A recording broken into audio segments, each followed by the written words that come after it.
Alright, guys. So, nice weather outside, and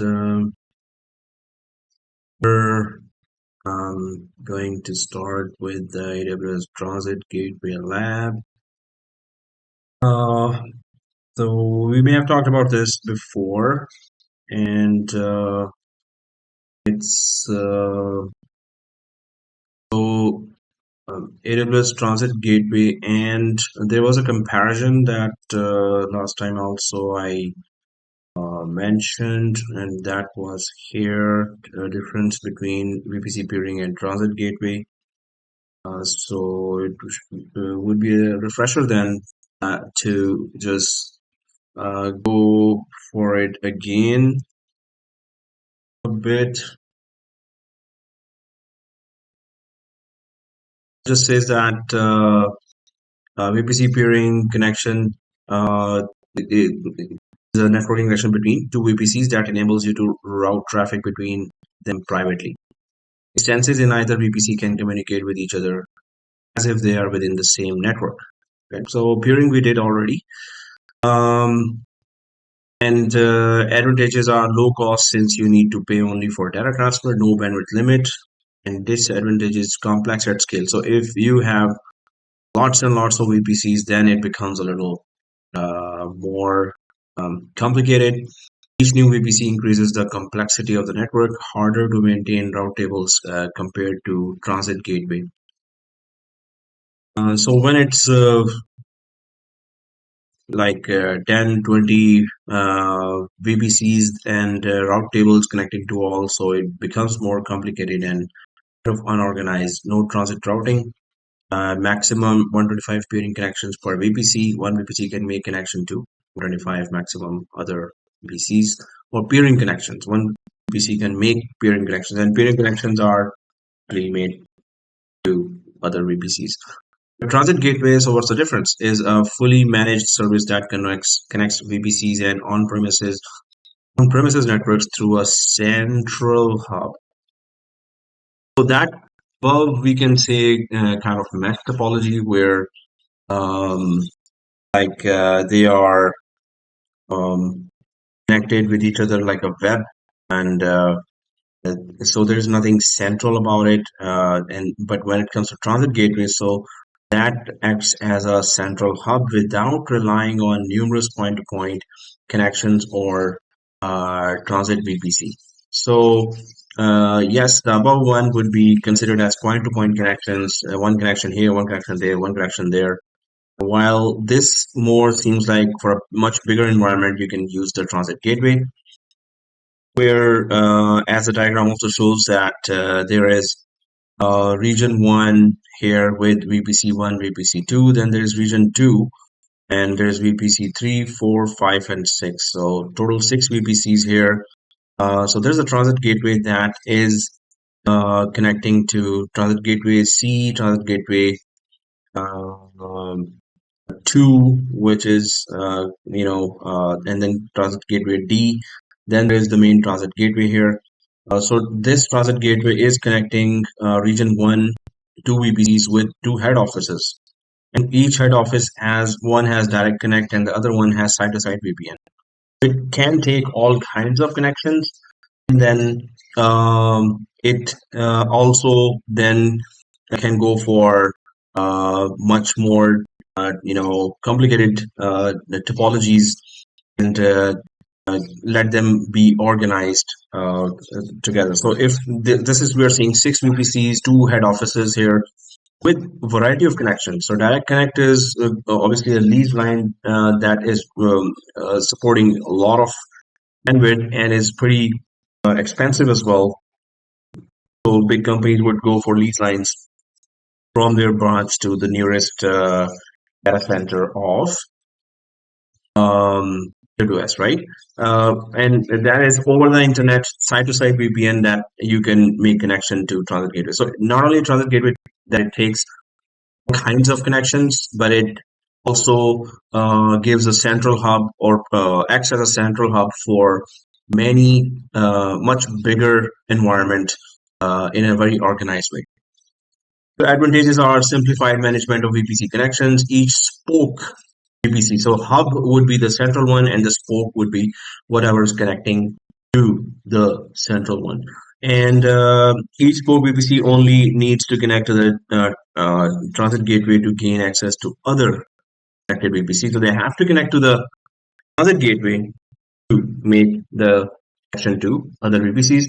Transit gateway supports more VPCs compared to VPC peering. Transit gateway route tables per attachment.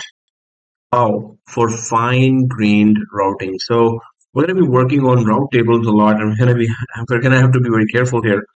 What we are connecting to what. Disadvantages of transit gateway. Additional hop introduces some latency. So what is a hop? Hop is the next point of ping or next point of connection. So from VPC to transit gateway is a hop. Then there's another hop, this transit gateway, and then this is another hop. So then from here, suppose the traffic was going to go to VPC 1, so that's another hop. 1, 2, 3, 4, 5. 5 hops, oh, sorry, 4 hops here, or in between 3 hops and the final hop and the first hop, right? So those are just the source and destination. So yes, it does. Obviously, it's going to increase latency if you have so many points to touch and then go from there to the next point and from there to the next point. So obviously, if it's a big network, you have to have hops, right? Otherwise, with very long one wire connection, so data would drop at certain distance. You have to have hops there. But supports more VPCs compared to VPC peering, and yeah, the fine-grained routing is there. Route tables. So route tables we have to configure, obviously, and those route tables would give routing. So what does routing does? Routing tries to check, or the route table tries to check that which route to the destination for the data is the best route. Or you may have heard about open shortest path first. Recording. Yeah, it was started. Thank you for the reminder. Okay, so the open OSPF, if you've heard about it, so open shortest path first. So route tables or routing tries to make sure the best route available for the data going to depending on the destination that it's going to. Route tables intelligently deliver data to the destination in a fast manner. Okay, so advantages of Raspberry, we talked about that. Disadvantages are additional hop introduces some latency, extra cost of hourly charge per attachment in addition to data fees. Ouch. So it's expensive. The companies, it's like importance is critical, but obviously expensive. So what is attachment? What's an attachment? So when you create a transit gateway, you create attachments with it. That's a VPC attachment. So we're going to be doing that now, obviously. So we're going to know that.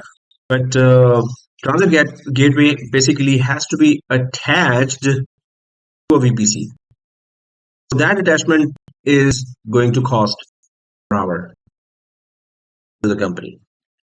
If the company is big, it has 20, 30, 50 VPCs, obviously they must be earning good to have that kind of complicated network.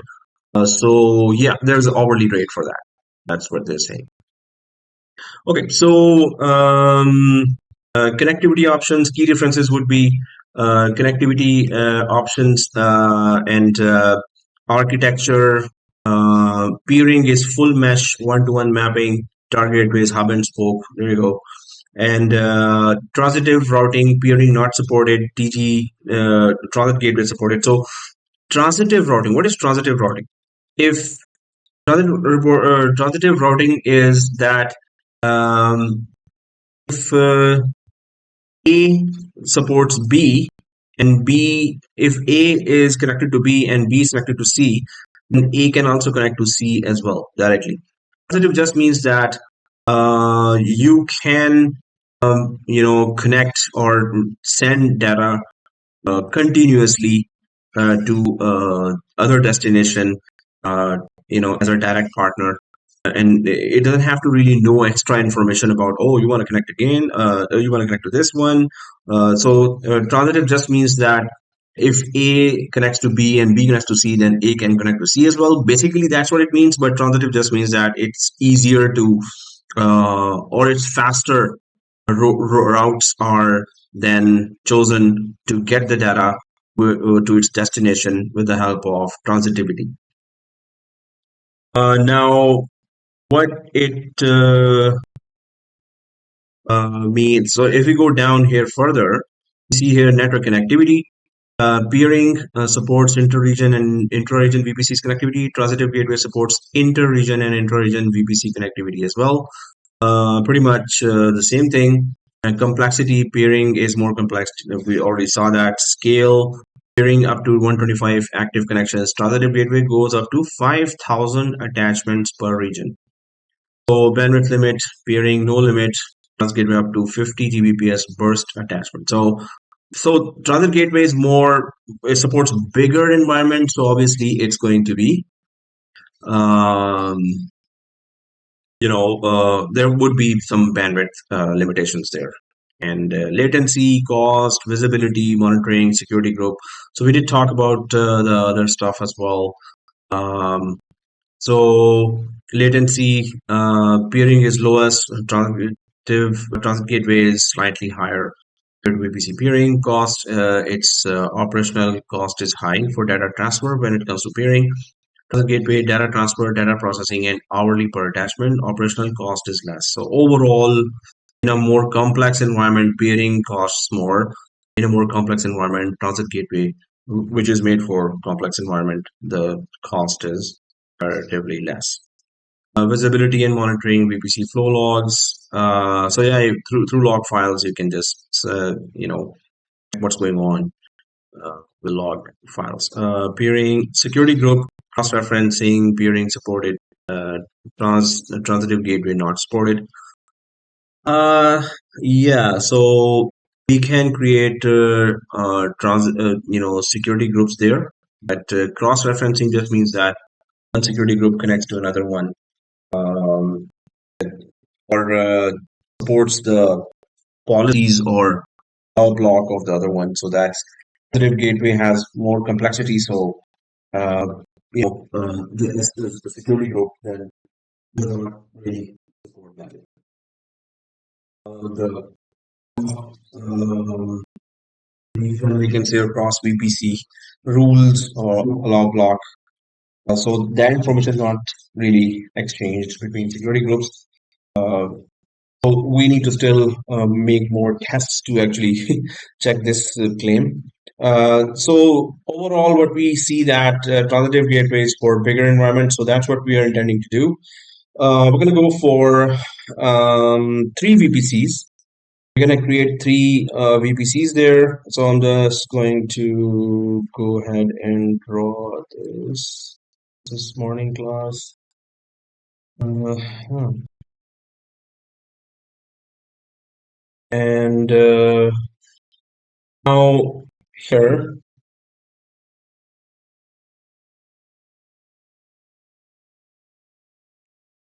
what we're going to do is now I had to test it all first, and still it's that's a lot of work to create much bigger environments. So lots of steps are there already, and if there is any troubleshooting required, then I will be shooting that too. But in most cases, it's pretty good. It should be working fine. What we're going to do is we're going to create three VPCs here. So here is the VPC 1, VPC 2, and VPC 3. So we're talking about Z gateway and uh, so what we're going to do is But this is VPC 1 and VPC 2, VPC 3.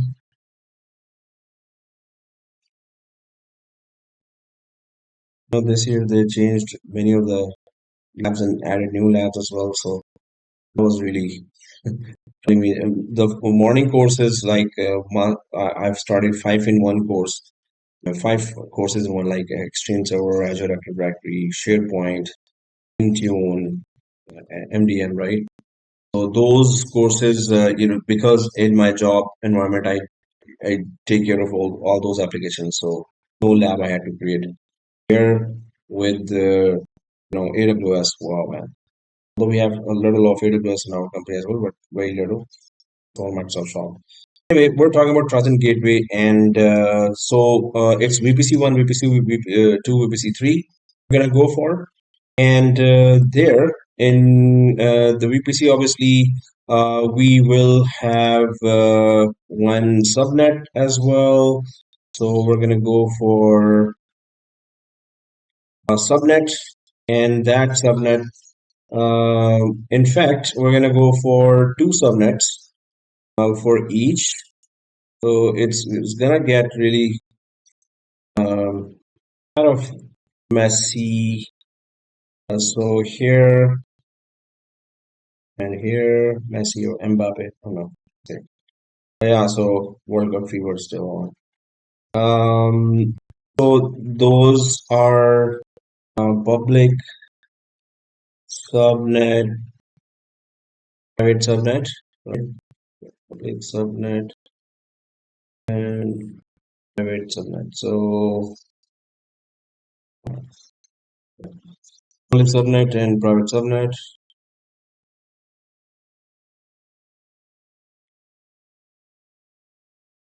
Here and here.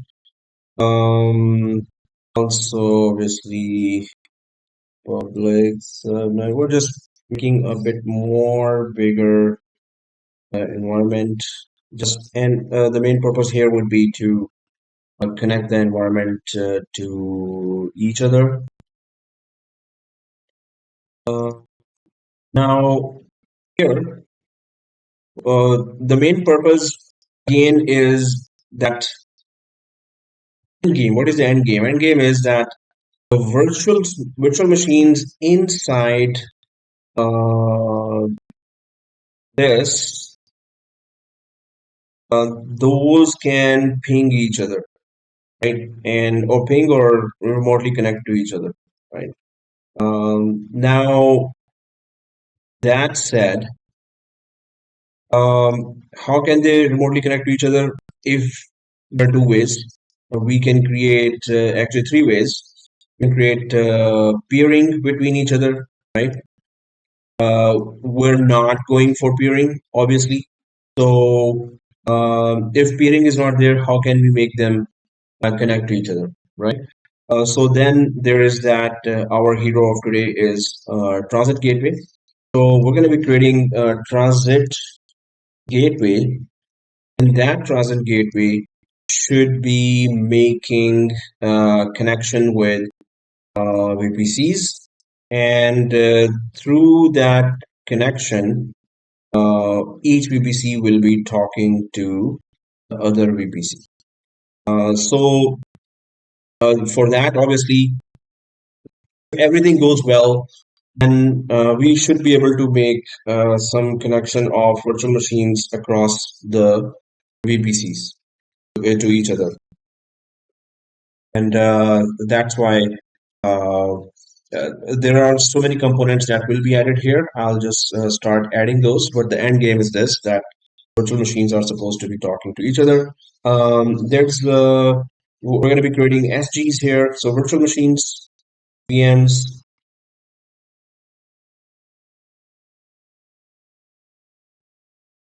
So public subnet will have a public VM, and private subnet will have obviously private VM.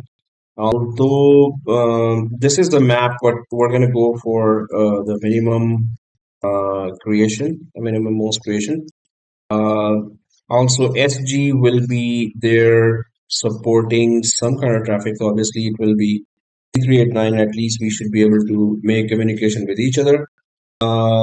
If ICMP is possible, so this is 3389 is RDP. If ICMP is possible, ICMP v4, so that is going to help us ping the machines from one VPC to another, right? So that is what we're going to test as well. Otherwise, at least 3389 should be open. So that would be on the machine level. I'm not going to be creating all 6 machines, but this is just to show the environment. So I'll just put that here as well. And so we're going to be creating SGs. We're going to be obviously creating route tables as well. That is now route table is created for IGW. Obviously, we need to connect to these machines as well. So when we create our own VPC, we know that we have to create internet gateway, right? So that would be IGW, which is internet gateway. So we're going to be creating per VPC one internet gateway. In fact, how about we we don't create an internet gateway for the third VPC, and we'll check that without creating an internet gateway. Can the traffic from any of the VPC travel through Transit Gateway to this? Now, Transit Gateway has one more big benefit. First of all, Transit Gateway supports bigger environment. Second thing is that when the traffic is moving from Transit Gateway, the traffic actually is traveling on AWS backbone network. Traffic is traveling on AWS backbone network. So this means it's already secure, it's fast, and it's not touching the public internet.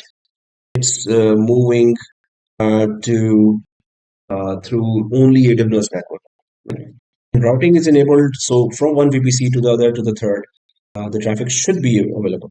So what I'm going to do is I'm going to create internet gateway on 2 VPCs. The third one, without internet gateway, obviously from internet they cannot communicate. So this means the only way of communication is through the transit gateway.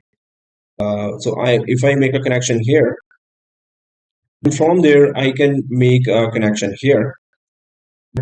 From there, I make a connection here, or even from here, I make a connection there, because there will be no internet gateway. So the only way to communicate is through transit gateway.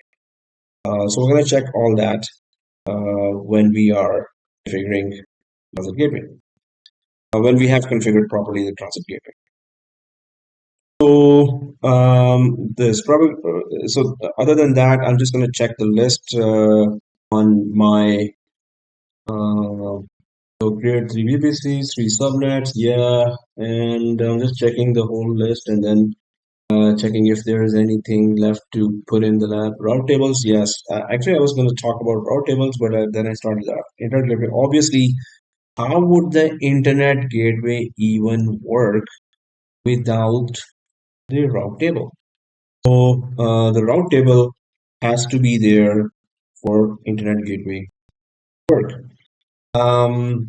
So there is a route table that is by default that is created, right? So when 2 subnets are created, so there's a route table available, and then there's a route table that we will create, which is connecting internet gateway. So route tables, when we talk about uh, this is going here and here, and then there is a naturally created, automatically created route table already between the 2 route tables.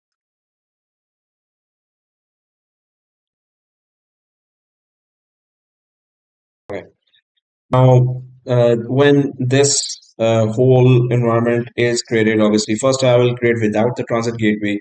And obviously, I will not be creating any peering connection. So those independent VPCs I will be creating without making any kind of communication with between each other.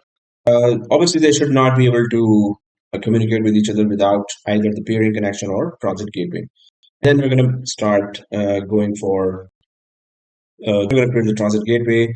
We're going to be figuring a lot transit gateway attachments, and then route tables will have to be mentioned, told that hey, you're now connecting to the transit gateway. So all this will then be pursued. Okay, so overall, we're going to start now the lab with transit gateway here. It's a much bigger lab, so let's get going. What I'm going to do is I'm going to be creating the three VPCs. I just want to mention all the components in the this diagram, because then I will point out that at which stage we are. So yeah, so transit gateway route tables, transit gateway attachments. So two things. Transit gateway attachments just help the VPCs to connect to the transit gateway. So these connections that are coming, that could also be referred to as transit gateway attachments. So I'll just put that here as well. So this is Yeah, Amit. Yeah, transit gateway act as a just like a highway, like a main highway. So all the VPC use this highway. So we can say yes and no. So the thing is, suppose there are two VPCs, so we can create also another highway, direct highway between these two called VPC peering. But when instead of two VPCs or three VPCs, there are 20, 30, 50 VPCs. So when it becomes complex and bigger environment, much bigger environment, then we use transit gateway. It's more recommended to use transit gateway. So So, for much bigger environment, transit gateway, much smaller environment, VPC peering. but when I was reading it says it acts like a central hub. Yes, it does. Yeah. We just read it. I mean, you were late, so we're talking about theory. So yes, this is central hub. It So, offers hub and spoke topology, which means it's any other device can or VPC can connect as a spoke, and centrally transit gateway will aggregate the traffic. so this is like a highway, main highway, you say, like 401 or 407, something like Yes. that. Everybody's Yeah. using this highway. Yes, we can say that if it's a bigger environment. Otherwise, we don't need that transit gateway. If we have two or three VPCs, then VPC peering is good enough. It's not compulsory to have transit gateway if there are less amount of VPC or traffic is not complicated or network is not bigger. Then we don't need that. It is a star topology. It is hub and spoke. Yeah, it is star. You can say it's connected to so many others, and but plays a central role if it's bigger environment. Otherwise, we don't need it if there are two or three or five VPC pings only. VPCs need to connect. Don't need this. So yeah, One route table is for internet, and one route table is from client to one environment, like one subnet. so one route table is for internet, and the other one is just to connect to subnets. Subnet, right? Okay. So here, transit gateway. Okay. So yeah, overall, all the components are actually there, and we just need to start making them. Um, so what I'm going to do is I'll be putting carefully the IP addresses, because any mistake there would again cause a lot of chaos. So when we plan better, then we can always create better. So this would be 10.0.0. Actually, let's go for VPC 1, right? So 10.1.0.0 slash 16 would be the VPC, and the public subnet then can go with this range 10.1.0.0 slash 16, and private subnet can go for 10.10 slash 16 1 dash 16, and then we can go for this VPC2, which is also 10.2.0 slash 0 slash 16 10.2.0.0 16, and its public would be, oh, did I put 16 there? This is supposed to be 24.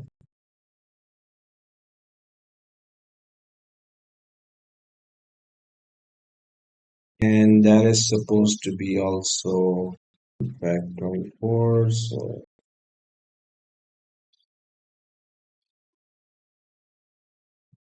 I'll just put that as more.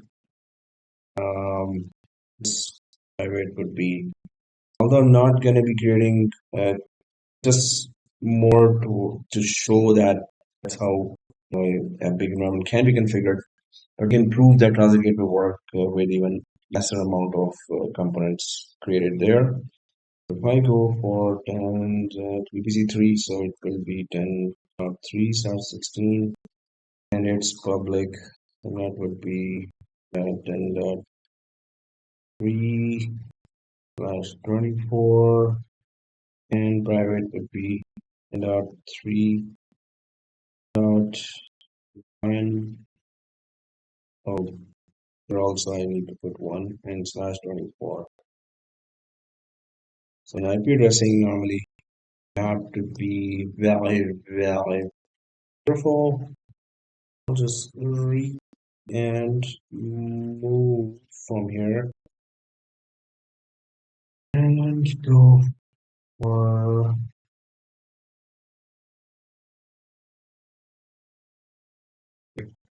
dot one, 1.1, private 2.1, private 3.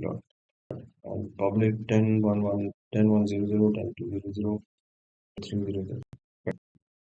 So then the virtual machines on all the environments. Now I'll go for the, okay, when I start creating that, then I'll let you know. But this is pretty much the whole environment that we're aiming for. So I'll just that diagram here. Give me suggestions. Okay. Now I'm just gonna quickly go for the creation. So I'm logged in or not, so I'll just log in for now.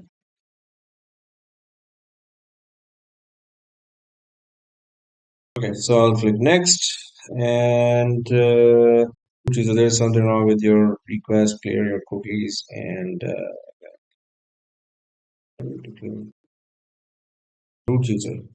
And yeah, sign in, go to the MF and a opt 9433 19433.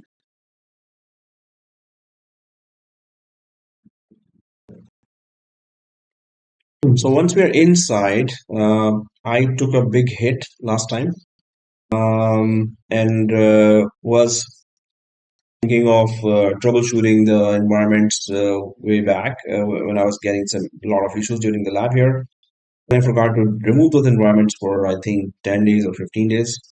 So yeah, I got $92 there, and in fact that was even more than that. User 152. Whoa. So that's yeah. It is also part of the whole stunt that we do. If we tend to forget, wow, we paid hard. So I'm just going to check it.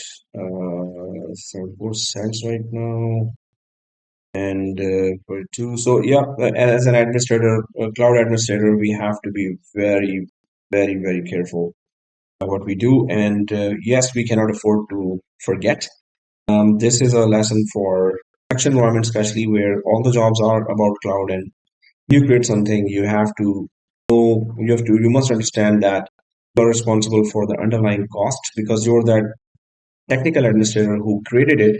You need to keep an eye on that. You need to get a lot of alerts, crazy alerts that are alerting you all the time. Hey, you've just reached this much. In fact, my alerts were one email we had set it up, but now I should be setting up SMS alerts and all other kinds of alerts as well. So I'm going to go back here, billing, and then Yeah.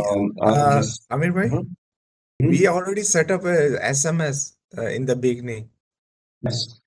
So I should have seen it as well. It did come when I later found out. I didn't check it. So yeah, that's my bad. And yep, if I don't check it, they'll pay the price for that. Okay, So so we here, cannot call after each lab and say, can you delete the lab all who, well, to the lab, we customer have to delete. service? Customer No, no, service? we have to delete that, right? So when I found out that the whole big environment across the region environment, I forgot to delete. Like there was in that other US West we had things. So anyway, it was my fault. It's totally not AWS has nothing to do with that. And once I did try to request them, and they said no, actually this is more than free tier you were working on, and we can't help you in that. So I got my answer at that time way back. So now I know that I pay the price of my negligence. But this would be the lesson for everyone that hey, let's be very very careful in the cloud. Okay, so here we're going to be going for the three VPCs. I'll be creating three VPCs here. Your VPCs, I click that. There's a do not touch one. This is the VPC in which we are right now working. I'm going to be creating VPC. And so it's VPC1 and 10.0.0.0/16. Um, yeah, so that's it. Nothing much here. Just VPC name and its IP. I'll go for VPC2. VPC2. And oh, what did I just do? What did I just do? So what I did was that I put the IP already. I planned it here, so I gave the wrong IP. Now, can I change that IP after creating a VPC, or do I have to delete the VPC? I'm just going to go for edit VPC settings, and yeah, I cannot change the IP here. That's all. This means that um, yes, and can I change that? I'll just check one last time and then better just delete it. Oh, edit sliders. There you go. Edit sliders. Add new. So if I add new, maybe I can delete the previous one. And the remove button is gone. So there has to be one. That's good. Okay. So den dot 1.0.0/16. Um, now it should be able to. This is the remove and associated. I want to remove this one. I want to remove the first one. It's not gonna let you let me remove. I'll just go once more in the edit sliders, and yeah, it says, "Hey, what you create first, you ain't touching it." We can create more, but not this one. Okay, so I'll just delete the whole VPC.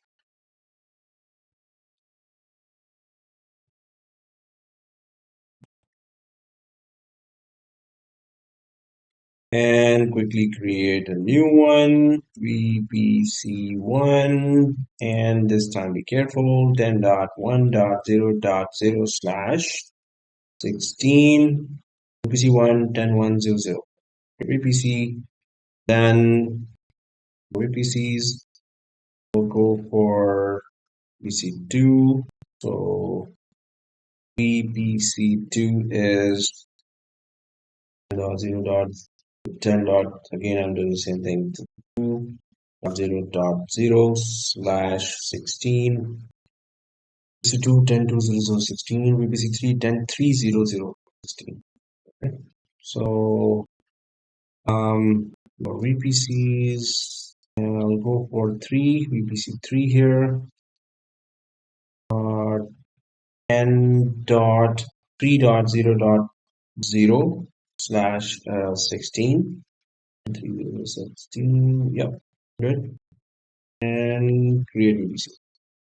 We got 3 VPCs here, and now we're going to go for, if I go to the diagram here, so the 3 VPCs are there. Now we need to create 3 subnets as well.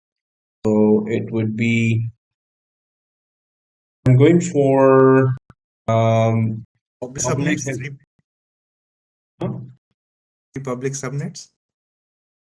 Well, it will be 3 public subnets and 2 private subnets. So each. And here, actually here, yeah, so 2 public subnets, 1 subnet here, 1 subnet here. And I will not be actually creating public subnet here. I will only be creating here private subnet. So 3 private subnets and public subnets. Just to try to check if transit gateway routing is enabled just for the private subnet only as well. So 2 public subnet, well, 1 public subnet VPC1, then 1 private subnet VPC1, then public private VPC2, then only private VPC3. All right. So I'll go for subnets here, and in a bigger environment, we have to be really alert and do our due diligence. So VPC1 will have 1 public, 1 private. Okay, there you go. Public dash subnet dash VPC1. I'll just keep this terminology here because I need to use it again and again, and notepad should be always handy. For organization purpose, 1A. Otherwise, it will choose for us if we don't choose ourselves. This is 10.1.0.0/24. So that's for the VPC 10.1.0.0/16. 1.0.0/24 is the public subnet. Create that, and I'll go for create subnet, and this would be again VPC1. I'll go for the naming convention, but this is private subnet. So DE private subnet VPC1. Oh. So instead of it support selecting some random availability zone for me, I just select it for myself. Oh, that was subnetted, yeah. And this is 10.1.1.0/24. So, and this is the private subnet. I go to the diagram here, and 110. Yep. So according to the diagram, we're going fine for now. And if we, so I'm just gonna get a filter here so we could see there are some default subnets, but yeah, our public and private VPC1 here. I'm gonna go for the second set, that is VPC2, and naming convention here as well, public subnet VPC2. 1A for organization purpose, but otherwise we don't need it. N.2.0.0/24 because it's the public subnet that we decided. If I go back here, so now we're going for this one. So this is done. This is done. This is happening then. So public subnet here. I'll just switch there. And then we go for create subnet again. This time again it's for VPC2 and it's a private subnet. Subnet VPC2. And again, same thing. And N.2.1.0/24. Okay, if I go to the diagram 10.2.1.0/24. So 2.1/24. Okay.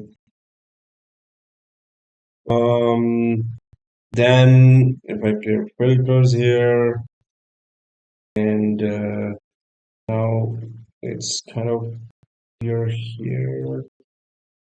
Okay, it's the name subnet is the common name, so I'll just create a filter according to that. Oh, it's actually not common. So, right. I'll go for the third one. If I go to the diagram, so now it's just one subnet, private subnet here, N310/24, VPC3. I'm just gonna go for VPC3 here, and N.3.1.0. Oh, that's the subnet name. So it's only private subnet VPC3,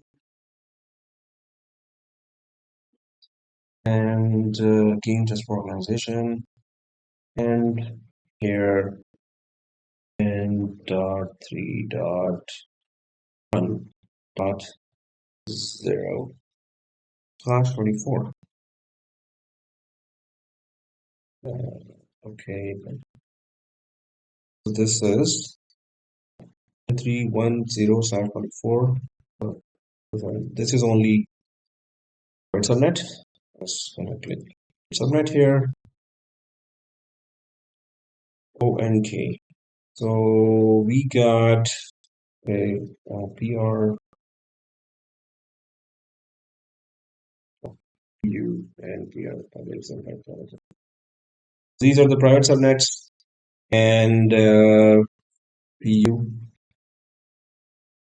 So I think we have public subnets, yeah, and 3 private subnets as we planned.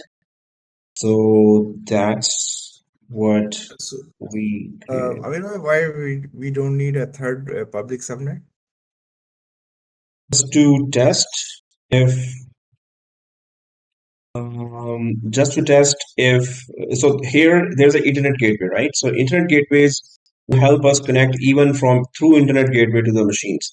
But we have no way of connecting to this machine because we don't have internet gateway here. So the only way to connect is transit gateway. So we are testing the transit gateway. So there are 2 subnets that are we can transfer, we can connect from there. But here the only way is transit gateway. So does it work really? And let us connect from public subnet here to this machine or not. We're just making it a little different from others. Otherwise, then everything will be the same. So just to add some more scenario, that's all. 1 and 2 can communicate well, and 2 to 3 uh, 2 to 3 we use transit gateway. So 1 to 3 and 2 to 3 both will use transit gateway. In fact, for this one as well, even between 1 and 2, we're going to be using Transit Gateway. They also have internet connection. So if they want to connect over the internet instead of Transit Gateway, so they can connect that way as well. So there's two possibilities here for them to connect, but here only possibility for the third one is Transit Gateway. So, Just changing the scenario. but the private VM on VPC3 is using a transit gateway, right? Yes. Yeah. But if they can reach to the private VM, why don't it reach to the public VM? If they can reach Because the private VM, then because they have a connected each other also. There's a two line there between. well, Yeah, yeah. I'm not going to create that. I will not be creating this as well. This will not be created if I don't create this segment. So this Okay. is just I drawn, but then I said I will not create. So the if VPC1 wants to communicate with VPC3, how they will it goes to 2 and then 3? So VPC1 virtual machine can communicate through Transit Gateway directly to the virtual machine in third subnet of VPC3. Because Transit Gateway connects from here, VPC1 to VPC3. Transit Gateway connects from VPC2 to VPC3. So they're all interconnected with each other. Anyone can Oh, connect to anyone. they all connected. But you made it disable VM1 on 3. Yeah. Okay, okay. Thank you. And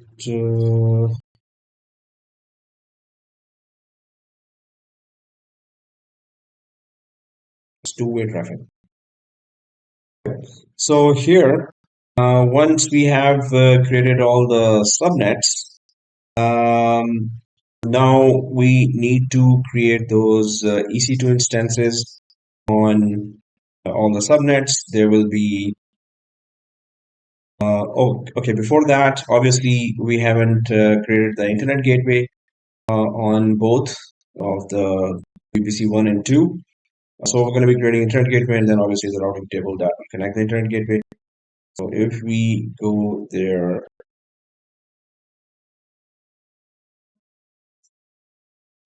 so I'm going to go to the internet gateway,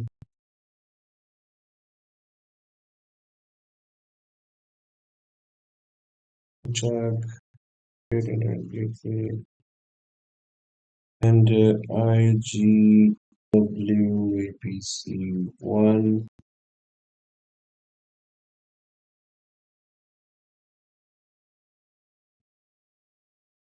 is copying the name and it needs to connect to VPC. So it's VPC1, internet gateway 4, VPC1. I'm going to go again to internet gateway and then create internet gateway. Name it for VPC2. Create internet gateway and you have to attach it to some VPC. So I'll be connecting to VPC2. Attach internet gateway.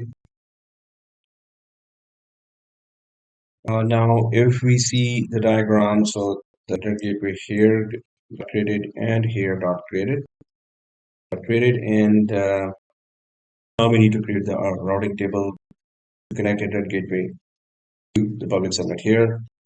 Same here in VPC2. I'm going to go to the route table. So we cannot create for 3? No, so that's what I'm saying that we're not going to give it any internet connection. And we'll try to check that if through our Transit Gateway, we can make a communication to the virtual machine inside while it has no outside communication otherwise other than the Transit Gateway. So I'm going to go to route table and I'll create the route table here. And that's the route table dash IGW dash VPC1.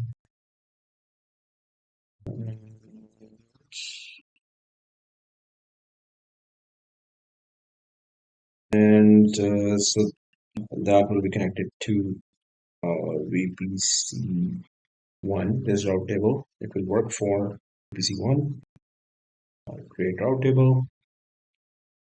And this route table, well, first let me create the other route table as well that is connected to VPC2. Route table IGW VPC2. As internet gateway is only connected on two VPCs only. Create route table VPC2. And so now route table has been created for only this VPC1 and VPC2, but it needs to be connected to internet gateway, then it needs to be connected to the public subnet on VPC1 and same on VPC2. If I go back here, route table, I have the two route tables here, and I need to tell the route tables what are they connecting. So if I go there, so there's routes here. First of all, in the routes, I need to tell it, hey, you have cited routes, and then you're connected to internet gateway, and from there you're expecting all kind of traffic from anywhere. Actually, traffic from anywhere will connect to you, Mr. Internet Gateway, and it's for VPC1. So save changes, table. So what I did is that I told that you're going to get traffic from Internet Gateway. Now I need to tell it the other side. So to transfer traffic where? I'm going to go back here, and it's still the route table 1, VPC1 I was working on. And then subnet association is subnet association, and it's public subnet only that you're sending traffic. One thing that I forgot for the public subnet that needs to be always done for public subnets is, and I just remember now, subnets. So if I go for PU, enter, so there are two public subnets I created. Both public subnets means that they will have internet connection, which means by default when you create a subnet, the public IP distribution is disabled default. So we need to enable public IP distribution for the virtual machines inside the public subnet. So that was an earlier step that was supposed to be taken. So edit subnet settings for VPC1 public subnet and just simply enable this. So it will distribute public IP and obviously the machines will be connected to internet. Save.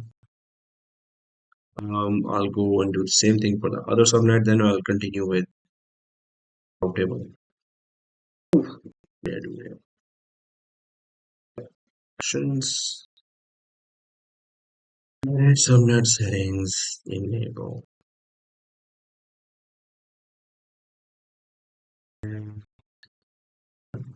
Okay, so public subnet VPC1, public subnet VPC2, those have been now, the features have been enabled there to distribute public IP. But I was working on route table. So the first route table from here to here has been defined for VPC1. I'm gonna go for internet gateway. So I'm gonna go to the route table, this one, and tell it internet gateway and connect with internet gateway and with subnet. So I'll go back here. Please route table 2. So I'm gonna go to the routes and edit routes. And same story here as well, that if you're coming from anywhere, Mr. Internet Gateway connected to VPC2, save changes, route tables again, connect to the table VPC2, and the subnet association as well. Where do you want to dump the whole internet traffic? I'll go for save association here. Yes, Basically, and one. you tell the route table You have an internet connection and you have a subnet association. Yeah, so if you want to get internet to the public subnet, you have to go through the whole procedure of creating a route table, connect it to the internet gateway, and connect it to the public subnet here, because we want internet to come to this public subnet. So So subnet association means you are connected to the subnet. yes, So the connection is from public subnet, right? so connection is from public subnet to the route table, and from the route table to the internet gateway. The Okay, subnet association associates the subnet to the route table. okay. The first layer. And yeah, Same thing repeat we will for VPC2. yeah, we're done with the VPC2 as well. The route table is connecting with internet gateway now. I'll just double check VPC2 subnet association is also done. Yeah, okay. So these guys are okay now. So we need to then create the EC2 instances, and those EC2 instances, public subnet, private subnet, public subnet, private subnet, and private subnet. Seriously, Amber. Okay. So So I'm gonna means go for five VPCs as sorry, five virtual machines. yeah, private subnets. Okay, so in the end, it's gonna be confusing a little. So I'm gonna go for virtual machine or EC2 instances now. And EC2 instance, I'll just right click and duplicate the tab here so I could do everything about EC2 instances in the other tab. So I'll go to the EC2 instance now and instances and launch instance. Right. So it's EC, so it's a public one. So public EC2 dash VPC1 name would be Andy here, ONK, Windows 2022, license type, key pair, create key pair, happy, and then 06 April 2023, samosa. Okay, today's a samosa day. Okay, create key pair. And yeah, network settings. So when we are talking about this, so it's going to be accepting traffic 3389, and I'll try to enable ping as well. Let's see if it lets me do that. So I'll go for edit. First of all, this machine is not in the default VPC, it's in the VPC1. Then it's not in the private subnet, it's in the public subnet. Yes, it's getting IP address automatically. Firewall create security group. That's okay. Create security group. It's already allowing RDP 3389 from anywhere.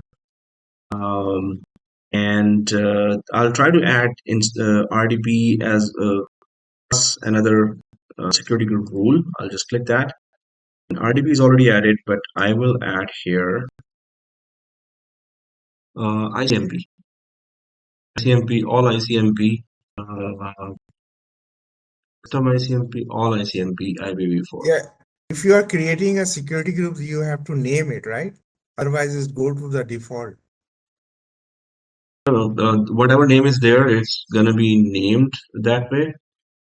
But yeah, it then if I create a new one, you're right that it's gonna be same name. So it's gonna convert to default, or it's gonna not be part of default. It's but naming has to be changed. You're right. All I Yeah, see. but this is right now default security group. Um, yeah, this is the default security. Well, this is I'm creating at this time. So So creating they will default give a new de name, right? default name is this, but Hmm. We um, will we will give the new name, right? Otherwise, it goes to the default. okay. So this Like is like yeah. It doesn't go to the default itself. This is a default name. Suppose I create another security group, and its default name is this. So that security group will have its timestamp different. So from timestamp we can still find out, but obviously we will have to do some extra effort to actually differentiate between the security groups. Better yeah, give it a different name so we don't have to yeah. spend more time. Right? Okay. I'll put that name here so I can use that naming convention. Bigger environment naming really matters. First name was Description, yeah. description, description. You copy that, right? It's not compulsory, but sure. I have been doing that before, so okay, I'll do that. Right. So here, um, ICMP can come from anywhere. ICMP is what? It's ping traffic, right? Ping, So yeah. when we ping, so if the reply comes back, this means the machine is up. If the reply does not come back, the machine is down. Right? So that is the protocol that I have configured here. RDP and ICMPs. If I go to the diagram here, it's RDP is done and ICMP is connected to this dude right now. Um, okay, and one more thing that I need to set up for the network card is that please get deleted when I delete the machine. Now we're kind of good. Yeah, storage, nothing here. And What is the ICMP port name? Did you select port so number? it's just Sorry, a protocol, just it's a not a. protocol we select. Yeah, it does not show port. It just says that hey, any port range, then it goes well.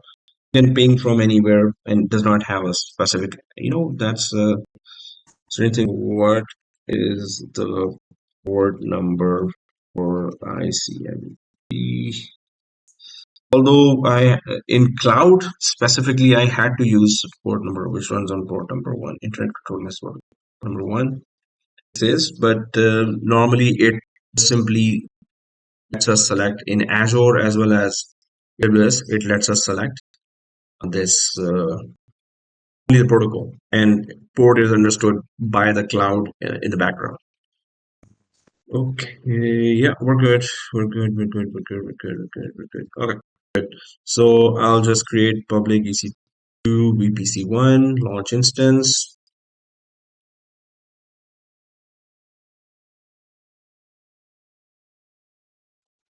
Why this is called web server? Because I selected the image that may have a web server installed inside as well. Oh, But we're not going to use that web server. Launch instance again. Launch instance again. And it's now private EC2. Okay. Private EC2 is private EC2 VPC1. Yeah, it's also private. Okay, I'll select that. And once we connect here, instance, and I'm gonna go for the Samosa one. Use the one key pair for all yeah. and edit and go for VPC one. It's gonna select private, which is okay. It does not have auto sign IP, which is okay. And then we go for tab and here we're gonna go for launch wizard. Seriously, lots of stuff needs to be checked. Otherwise, the whole environment is going to give Okay. Now, RDP is there, add security, go for all ICMP IPv4 from anywhere. So anywhere we can try to ping and check. And advanced networking, we go for yes, and that is it. It never give you like any option like after doing the lab, you just like in AWS we have it like you can delete in one shot. And delete in one shot. Yeah. VPC we can delete, and whatever's inside it gets deleted, other than the network cards. Network cards we have to delete one by one. But in our AWS class, they give you like Script. when you delete it, delete the whole. They have a one button. You can delete the whole lab. But somebody did created that script with the correct naming convention, and that script you can define delete this, then delete this, then delete this, then delete this. So somebody spent hours and hours just to test it, and then obviously it was a class. So once created, now keep on using it forever. Yes, Mhm. scripts can be easily created to delete the whole environment. You're right. And Keyword they have a depending what you sign want to like do. after 2 hours you can delete it, or before 2 hours you can delete it. You can set the time, That's good. So yeah, scheduler. schedule deletion. hmm That's good. I'll go for and creation as well. There is a script infrastructure as a code languages there or Mhm. programs there like Terraform and others that automate this whole process as well. This is not the name. Public VPC2, VPC1, We are working on two, to VPC VPC2, 2, and public, Microsoft. instance. Okay, Keep here, keep here same. keep it same. Even if we have 10,000 routines, we can keep the keeper same if we want. Public naming convention. Wow. So it's PC2.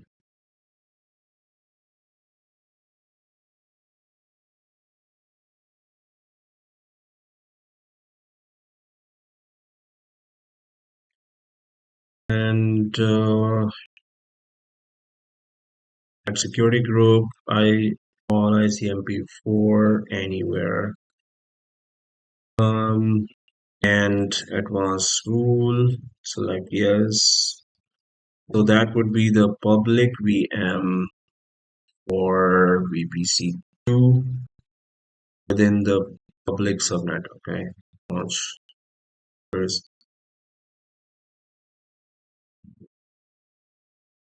I just need more time, but scripts can be created just to have it all configured properly. Um, and here, so again, private,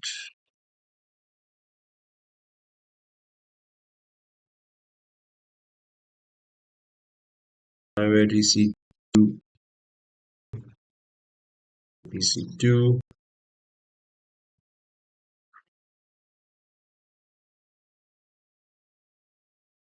okay, pre-eligible EC2, Samosa, it. This is VPC2 public subnet, so this is private or public. And then again, the naming conventions. So imagine you have to create a big environment. Then there are infrastructure as a code. There's a tool in AWS as well that creates the whole infrastructure with code that helps us create scripts for that. And we're going to be working on that tool as well. So this is So, VPC. do we select public subnet? here on subnet. Yes. The top. We're doing this thing, public subnet. The virtual machine is getting created for this public subnet only for VPC2. And we're going to create the virtual machine private subnet VPC2. And RDP, add security group. This is the fourth machine or third machine? No, we can know easily.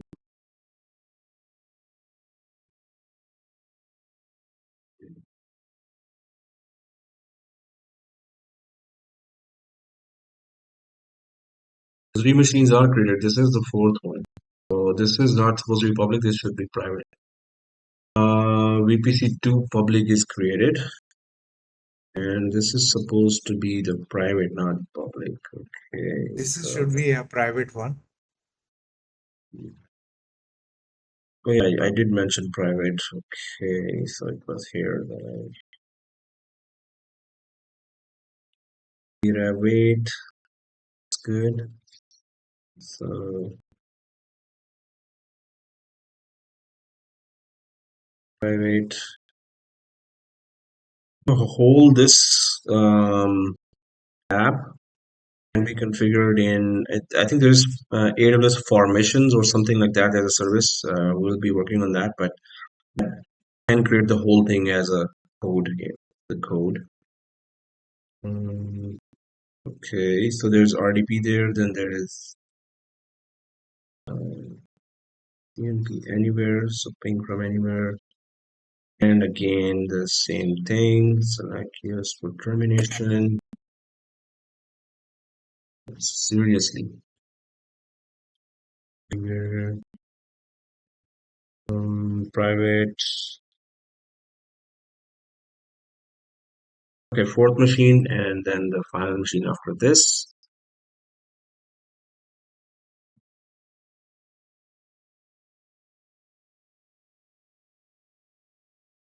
Oh man, launch instance. And This is a private one, right? Third one. Third VPC. exactly, it's a private. So we're going to go for data rate 3, VPC3. Windows.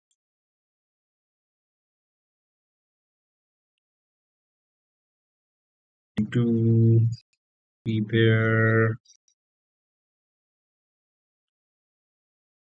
also network settings. This time it's gonna be PC3 only private and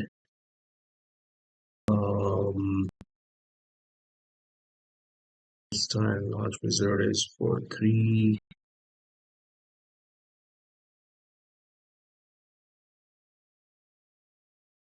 and it's getting RDP. Yeah, it's getting RDP from anywhere, or I can go for only from VPC 1 and 2. Pretty much the same thing because whatever's coming through Transit Gateway, it can only connect here. So leaving it as is also works. It can also accept ping traffic from anywhere. And finally, so okay,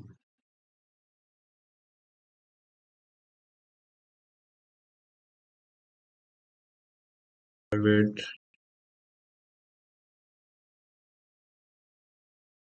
Okay, very easy to do with 3. I'm gonna launch that. So that's the fifth virtual machine that is created. And now there is no communication between any of the VPCs right now. And we haven't created Transit Gateway yet. We haven't created filtering between the machines as well. So if I connect to the machine here, So I will be able to connect. Obviously, it has internet connection, and from there, I should be able to connect to the private machine, obviously, because it's within the VPC, and between the two subnets, there is a route table automatically created. So there should be automatic communication already there. But when I try to ping from here or connect from here to anywhere else, it's not going to do anything, obviously. Neither there is a connection between the VPCs or nor transit gateway connection. So I'll just connect to this first machine here, which is VPC1 public VM and leave. So here's the public EC2 VPC1 and connect RDP, download connection, public IP. I'll go for VPC1 public VM administrator and get password to get the password from the private key samosa. Yeah, there you go. Decrypt and password is this.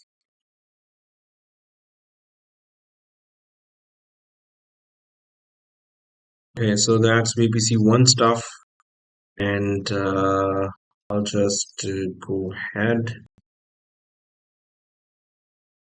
This RDP I downloaded. I'll just act and grab the password.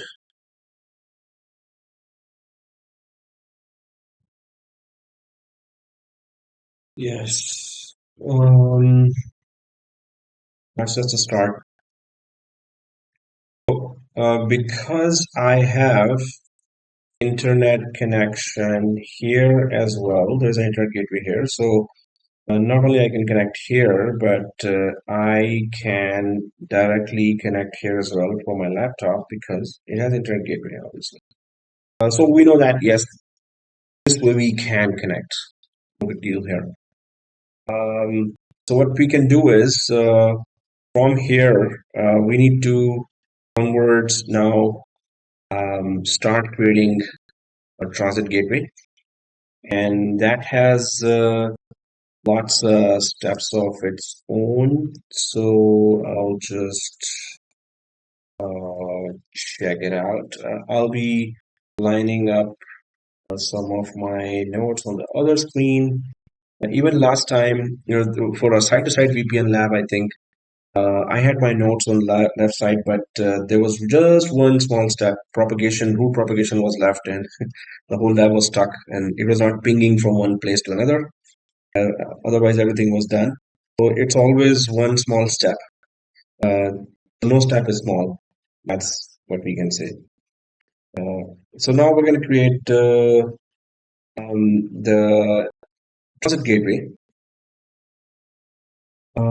And for the transit gateway, we have to go to the VPC area. So I'm just going to go back here. And so there's the route table here.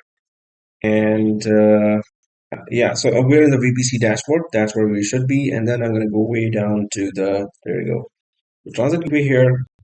And I'll click here. So I'm just going to go ahead and create a transit gateway.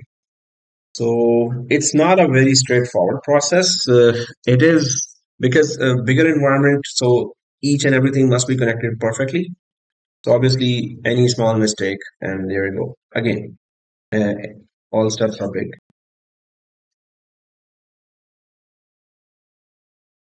All right.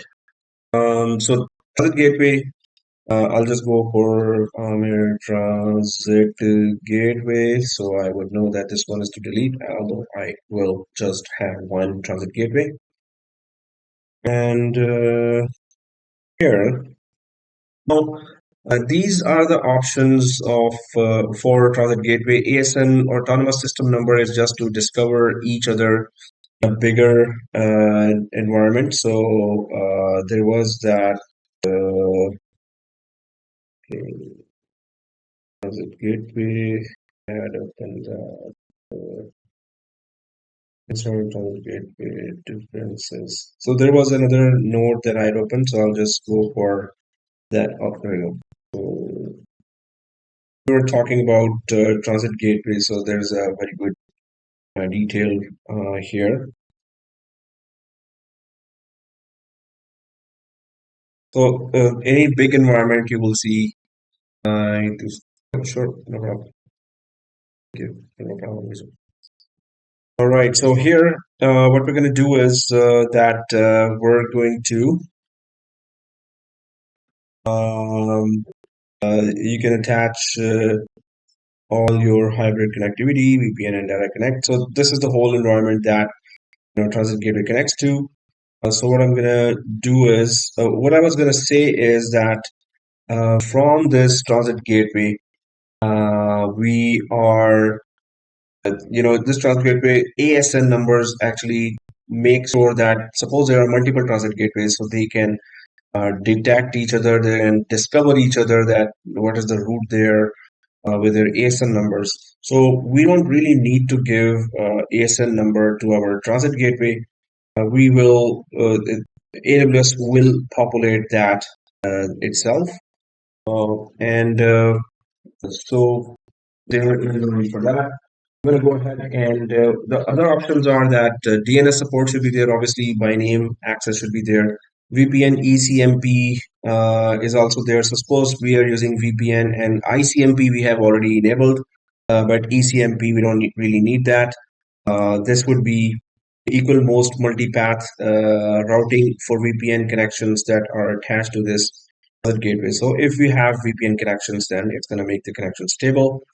Default route table association. So whatever the route tables are directly connected, it's going to discover those as well. The transit gateway.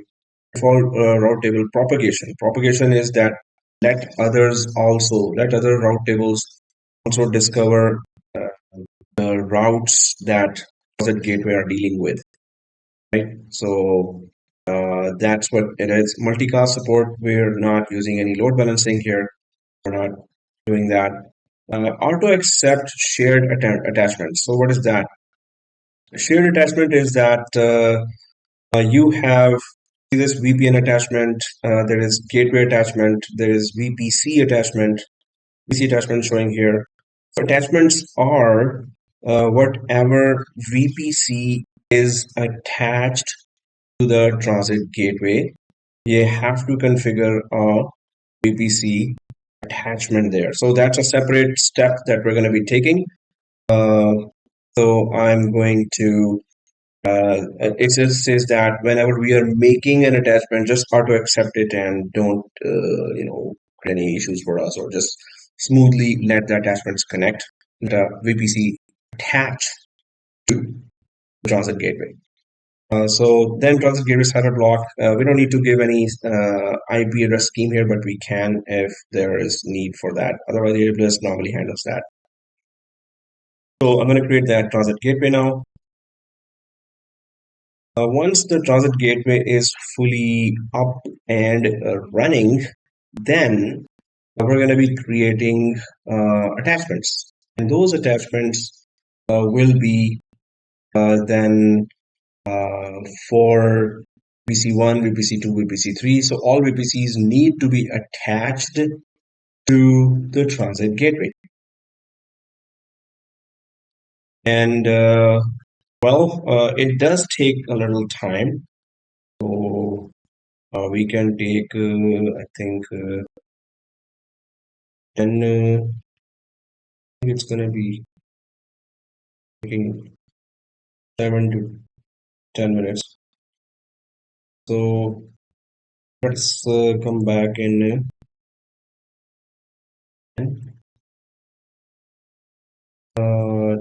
10-minute break. And then we're going to finish early today. But transit gateway, we need to just make sure that this lab is done, obviously. So 10-minute break. Process starts.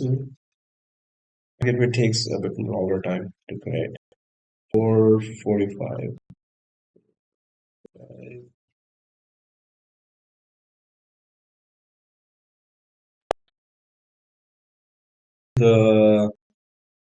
thingy, and that thingy is Transit Gateway. And let us see where we are. I think the Transit Gateway is created right now. If I go back here, refresh, right, it's available now. Okay, so once the Transit Gateway is created, then we need to attach it to the VPCs. So for that, we're going to go for Transit Gateway Attachments. I'm going to click the Transit Gateway Attachments here. And then what we're going to do is we're going to start connecting. We're going to name each attachment, and then we're going to say that which VPC it is connecting to. So I'm just going to click Create Transit Gateway Attachment. It's like when we are here. So Transit Gateway has been created. VPCs are already created here. So VPC1 needs to be attached to Transit Gateway. That's what we're creating a Transit Gateway attachment from VPC1 to Transit Gateway. So I'm going to go back to this, and I have clicked that Transit Gateway attachments. And here, what we can do is TGA Transit Gateway attachment dash VPC1. We can just name it simple. And which transit gateway it is attaching to, that's the only transit gateway we have. And which VPC, so is it VPCs we're connecting to, or transit gateway actually connects VPN connections as well, peering connections as well even, and direct connect as well, which is a very expensive one. That's a lease line that has huge bandwidth, but it's very expensive and big companies can afford it. But we're actually connecting directly the VPCs via transit gateway. So if we go further down here, so yes, DNS traffic, so by name access should be also available. And then there is VPC ID. So I'm just going to go for VPC1, and it's which subnet am I connecting. So it will be the public subnet here that we are connecting. Select the subnets in which to create the transit gateway VPC attachment. So we are essentially obviously saying that transit gateway, not only that you're connecting to the VPC1, but the subnet that you need to connect within VPC1 is the public subnet. So we're specifically mentioning that, right? So if we go ahead, now this subnet is on 1A. Now this means that we can check here if we had created a subnet on 1B or 1C or 1D, then we would have connected the other subnets as well. But we have only connected the first public subnet here. Now, if we go further down, so that's it. All the transit gateway attachment needs is which transit gateway, and you're connecting VPCs, we say yes, and which VPC, this one, and which subnet of that VPC. I'm going to click create transit gateway. Then, while this transit gateway is getting created, obviously we need to do the same thing for the other VPCs. So if I go to the diagram, this transit gateway needs to be attached to VPC2 as well. Then transit gateway needs to be attached to VPC3 as well. And I'm going to click create transit gateway, and transit gateway attachment dash VPC2. And then which transit gateway? It's this transit gateway. It's VPCs, yes. And then VPC2 this time. And its public subnet is what the transit gateway should let us connect to. And then there is, so I'm just going to create that as well. And I'm going to go for the third one. And that is TGA transit gateway attachment. That is also VPC3. And here, transit gateway, VPC3.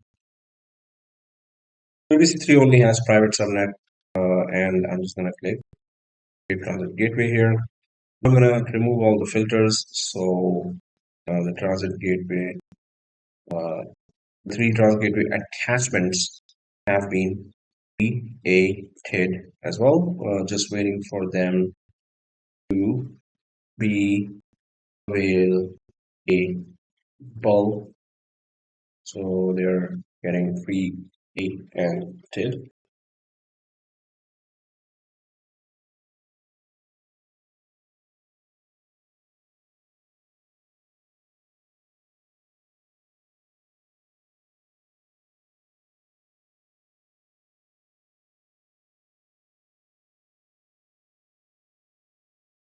And second one is also available. Then one day, Monday or Sunday. Third one will be available as well.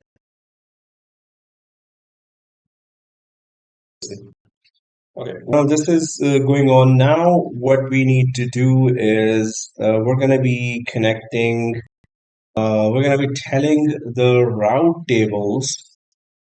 So first we can check the transit gateway route tables, what they are doing, and then we're going to be going to the route tables of each VPC, and we're going to tell them that, hey, you are going to be connecting to the other VPCs as well. Refresh, and all three transit gateway attachments are available now. So if we go back here, so yes, the attachment transit gateway is attached to VPC1, VPC2, VPC3. If I go back here, so there is in the transit gateway area, so we have transit gateway route tables here. If we click the route tables, so there is that a route table that is showing here. If I click that in association, so it is associated with all three VPCs. And if we go to propagation, so yes, connections are all propagated or announced. We can say that okay, transit gateway is now connected to all these three VPCs. Now we're going to go to the route tables of all three gateways here, all three VPCs here. So what we're going to do is we're going to go to exactly a route table there. So route table, this one, and here there's only one route table here. So we're going to try to tell these route tables, hey, route tables, you are actually connected to other two VPCs as well. So route table of VPC1 needs to be told, hey, VPC1, you're connected to VPC2 and VPC3. Route table of VPC2 needs to be told that, hey, you're connected to VPC1 and VPC3. And route table of VPC3 needs to be told, hey, you're connected to VPC1 and VPC2. Right? So all this needs to be done. So I'm going to go to the route table of VPC1. I'm going to tell that, hey, you are connected to VPC2 and VPC3. So I'll go to route tables, and there's a route table that we already created for Internet Gateway. I'll just try to go inside, and I'm gonna go to the routes. And so there's Internet Gateway route is already there, and its own route of VPC1. But I'll be adding within the routes. I'll be clicking Edit Routes, and I'll be telling it that, hey, through Transit Gateway, you are connected to VPC2. After VPC1, you're connected to VPC2 and VPC3. What is the IP of VPC1? It's 10.2 VPC2. What's the IP of VPC2? So 10.2.0.0/16. And how are you connected, Mr. VPC1 to VPC2? So I'm connected through Transit Gateway. Which Transit Gateway? There's only one there. Then I'm going to tell VPC1, hey, Mr. VPC1, you're connected to VPC3 as well. So what is the IP range of VPC3? And it is this. And how are you connected through to VPC3? go through Transit Gateway. And I'm going to save changes here. So in the diagram, now VPC1 through the route table knows that, oh, okay, so I'm connected to VPC2 and VPC3. Okay, nice to know. I'm going to go to VPC2's route table. And through this route table, VPC2 will know that, oh, I'm connected to VPC1 and VPC3. So I'll go there and route table. I'll go to the route tables again. And now it's going to be the route table of VPC2 and routes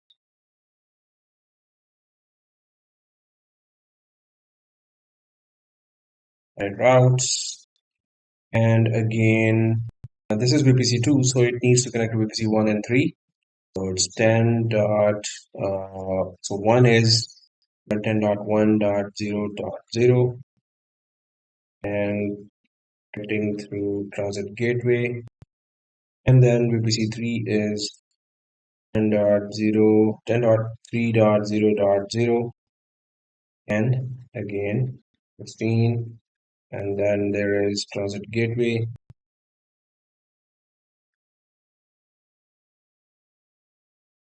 So now VPC2 also knows that, oh, okay, I'm connected to VPC1 and 3. And if I go further to the route table, and then for VPC3, I have just the default route table there for VPC3, and that's the only one there. So I'm just gonna go there and edit routes and tell that, hey, you're connected to VPC2 and 3 as well.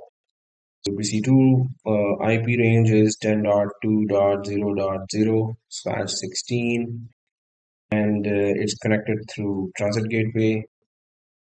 And then VPC3, this is VPC3, so it's connected to VPC2 and 1. So 10.1.0.0/16 connected through Transit Gateway. So VPC3 is connected to VPC1 and 2. So that's what we told here. And so if we go back here, now the route table of all three VPCs know that they are connected to public subnets or private subnet of each other through Transit Gateway.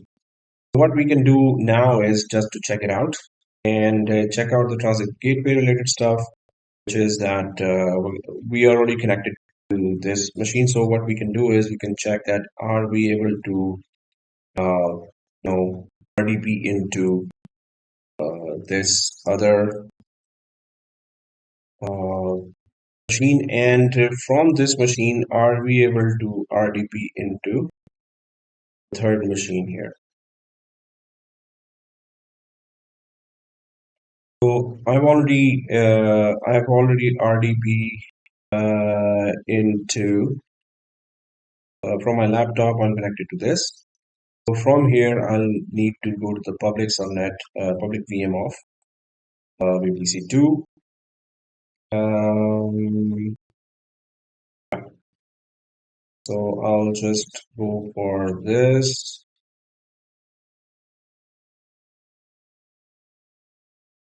I'll type here MSDSC.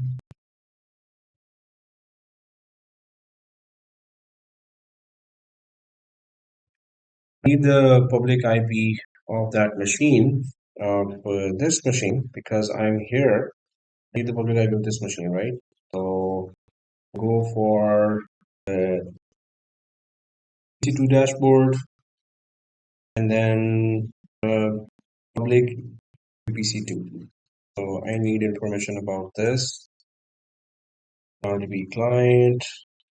So this is the IP. I'll just put that. So it's public VM VPC2.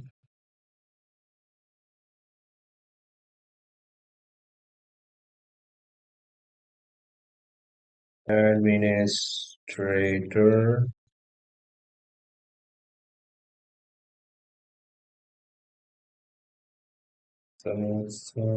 decrypt. That's the password. And I need to get to this machine. I have the info now.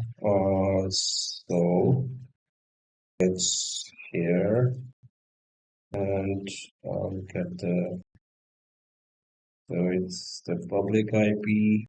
It's the public IP, right? So obviously it's gonna connect. And Can you show me you're a little faster? we're done. That was the slowest thing I ever did. Hey, but welcome back as well. Welcome back. So, what were you doing, man?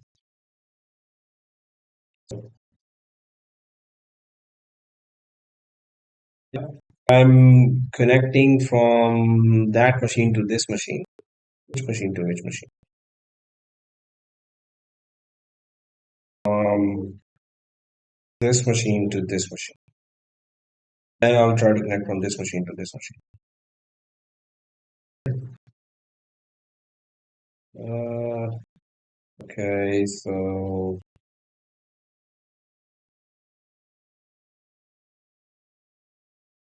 we're inside this machine, and from there we are entering this machine.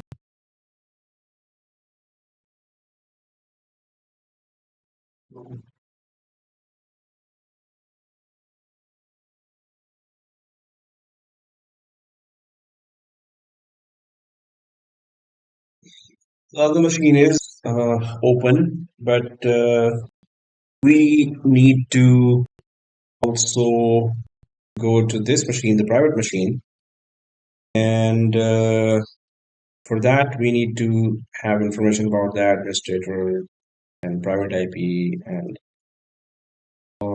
also password. And that's VPC3 based one machine only. Click connect, RDP. It only has a private IP. I'll just put it here.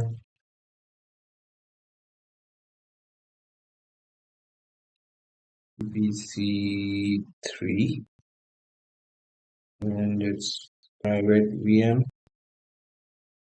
and its private IP is this. It's always administrator is the main account there.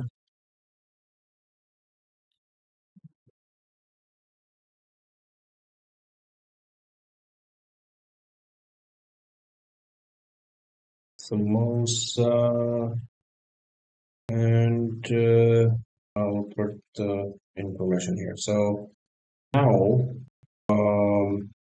I so this is VPC1, this is VPC2 machine, and VPC2 machine. From that, I need to go to VPC3 machine. So it's not really compulsory that we have to go from here to there because they both are configured the same way. Both are connected to the transit gateway the same way. So we can make a connection directly from here to here, or we can make a connection from here to here as well. Okay? So from anywhere we can try to connect. I can directly connect from my laptop to this machine as well because it's pretty much the same connection both sides. Um, if we are here, um,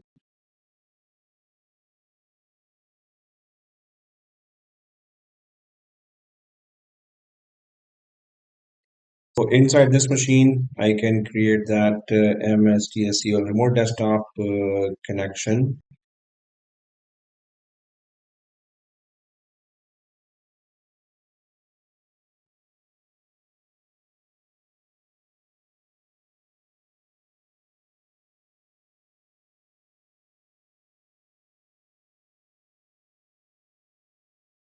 Okay.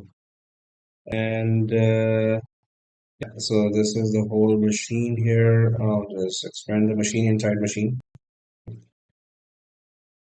And so from there, uh, so I need that information. So now it's VPC 3.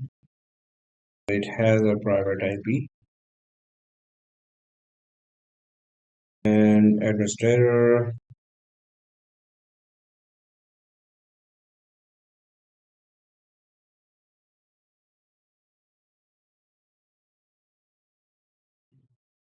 Okay, congrats.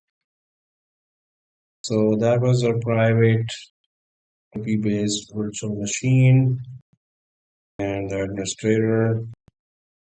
And it's private IP we are connecting to from public, right? So that is really, really good.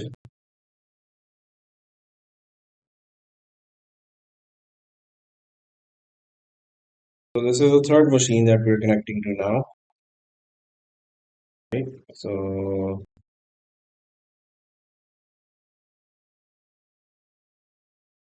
this is the first machine in VPC 1. This is the second machine in VPC 2. And now we're logging into the third machine, which is totally having private IP. And it's loading now. So this is pretty cool. It's gonna have its information loaded here as well, just like this. And that is good. What we did was we connected from here to here, and we connected from here to here. While this machine is only way to connect to this machine is through Transit Gateway. There is no other way because it has private IP. So Transit Gateway works really good, and so there you go. So the whole formation is there now, and private IP, public IP, VPC1, VPC2, VPC3. Next to Transit Gateway. Okay, that was so enthusiastic. Okay, so that's Transit Gateway, and it was so much fun. Take a screenshot of this screen. Yeah, this is like 3 stars in the sky, kind of.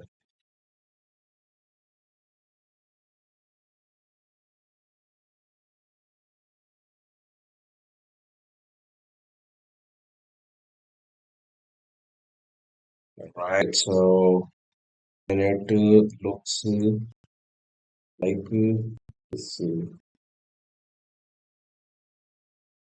So we can say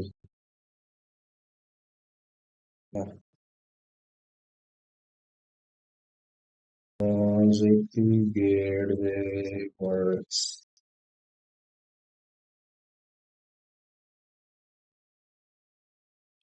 Okay, so that was fun. And um,